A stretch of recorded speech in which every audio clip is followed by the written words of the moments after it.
The verse, "The Lord is my light and my salvation. Whom shall I fear? The Lord is the strength of my life.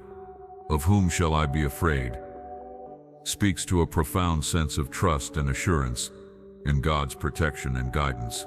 This sentiment is echoed throughout the passage, expressing an unwavering faith in the divine as both a beacon in times of darkness and a fortress against life's adversities. Before we delve into today's reading and meditation on God's Word, remember that if you want this message to resonate deeply in your life, be sure to like and follow the channel so you never miss a daily psalm. May this message touch your heart. Happy meditation.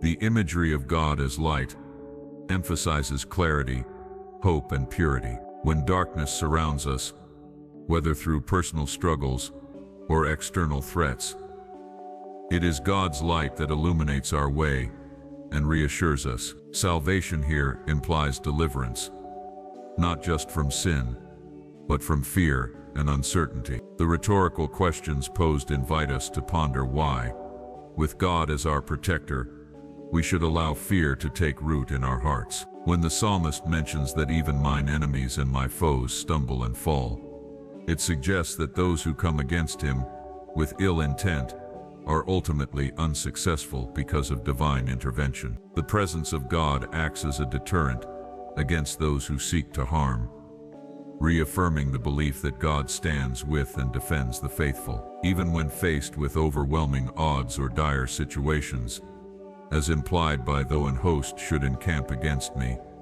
the psalmist maintains a steadfast belief in God's unwavering support. This confidence is not born of personal strength or ability, but of faith in God's unchanging presence and power. A central desire expressed in this psalm is a deep yearning to dwell in the house of the Lord all the days of my life, illustrating a longing for continued communion with God. This desire is not rooted in the physicality of the temple, but in the spiritual closeness and perpetual worship of God. The mention of beholding the beauty of the Lord reflects an appreciation of God's magnificence and benevolence. The assurance that God will provide refuge in the time of trouble by hiding the psalmist in his pavilion underlines a trust in God's protection. This language conveys the secure feeling of being enfolded in divine care, away from the chaos and hostilities of the world. The psalmist's expression of intent to offer in his tabernacle sacrifices of joy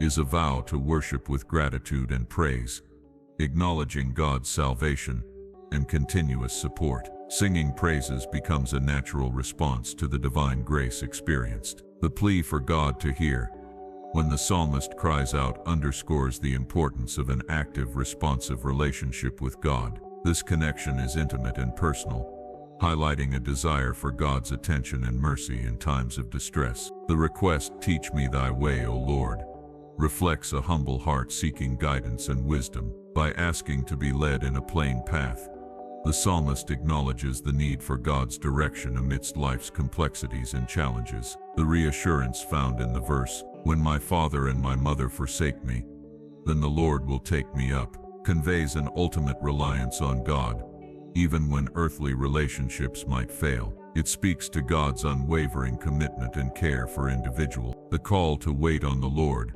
is an encouragement to hold on to faith and patience. In waiting, there is an opportunity for God to work within us, strengthening our hearts and fortifying our spirits. This waiting is active, filled with hope and confidence in God's timing. Through this meditation on the psalm, we are reminded of the importance of placing our trust in God's light and salvation. It invites us to seek God's presence, to rest in His protection, and to respond with praises and a commitment to live a life directed by His wisdom. May this reflection inspire strength and peace in your journey of faith.